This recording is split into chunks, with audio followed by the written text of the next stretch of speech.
portion of the news brought to you by McDonald's. McDonald's, I'm loving it. There's a little background music in this edition of the Bahamas Tonight as the band plays, as a rehearsal takes place here at the Thomas A. Robinson Stadium for the Parade of Countries. Uganda is just entering the field, 3 days to go before the meet starts here at the track. But on to more news in the Bahamas Tonight. Hundreds turned out today at the Mall of Marathon to receive a new and improved national insurance card.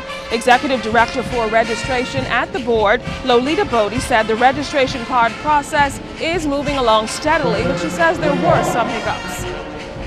We have already run out of the first 100 numbers, and so we have had about 150 plus persons who have already been here and who have already taken their photographs and have already left with their national insurance cards, their new cards. We have to make some adjustments. As you see, persons are continuing to come in, and we believe 5 o'clock more persons are going to come in. And so this is our first day out, and so tomorrow we're going to make 1 or 2 minor tweaks. Now, the distribution of those new NIB cards will continue to take place at the Marathon and Town Center malls between the hours of 9 a.m. and 7 p.m. Officials say next month they plan to visit several major companies to issue new cards. In another effort to address the crime problem in the country, parliamentarians in the House of Assembly today began debate of the Financial Transactions Reporting Act 2014. Introducing the bill at its second reading was the Member of Parliament for Central and South Eleuthera, Minister of Legal Affairs, the Honourable Damien Gomez. He says he's optimistic the amendments to this bill will address the serious criminal threat of persons stealing jewelry and having the private sector dispose of their ill-gotten gains. What our country is confronted with is an unregulated pawn shop type activity which exposes our system to the vulnerability of the unscrupulous. Persons who take knowingly stolen items and reduce those stolen items into their component elements, either for remanufacture of other jewels, which are then sold, thereby masking the crime of receiving and also ultimately the crime of theft, and fully laundering the proceeds and benefit of those criminal activities in a way that is notoriously scurrilous and vexing.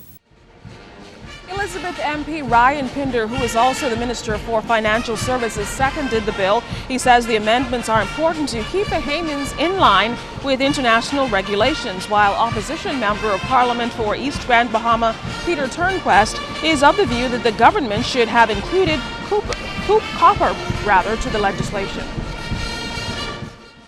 We as a government are committed, Mr. Speaker, to ensuring that the regulations are prepared to better define the scope and the application of anti-money laundering and due diligence requirements on such dealers.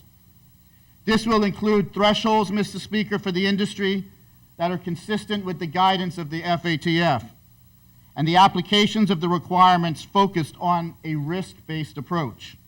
That this bill speaks nothing about copper or any other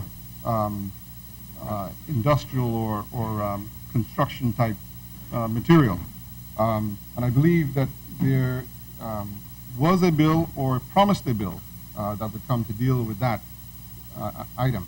And I'm not so sure, Mr. Speaker, that copper ought not to be included in this, quite frankly, because it is subject to theft and illegal proceeds.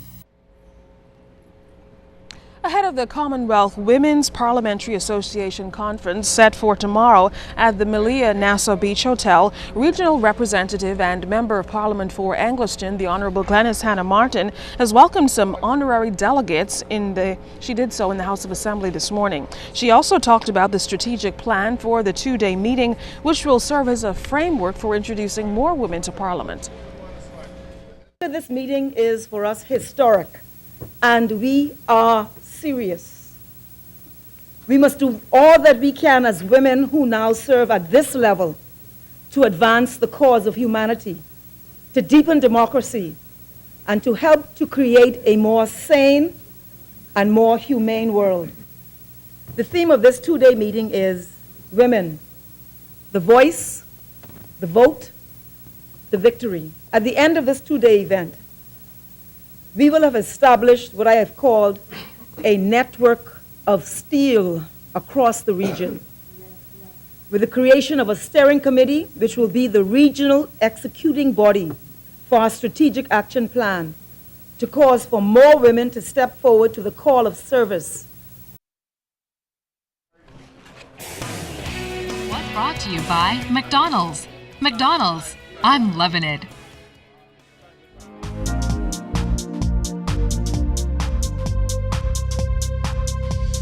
This is your Royal Fidelity Business News. I'm C.S. Gatterly.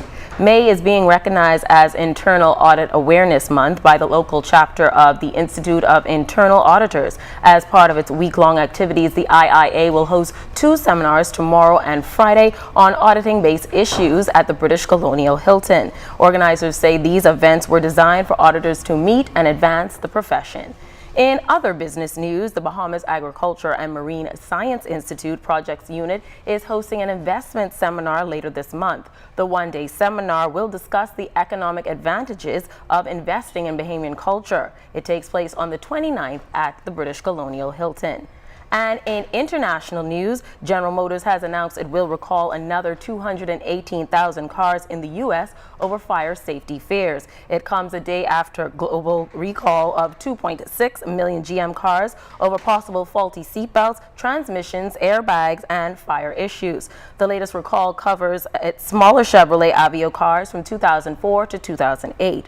The total number of cars has been recalled globally this year is more than 15 million. This has been your Royal Fidelity Business News.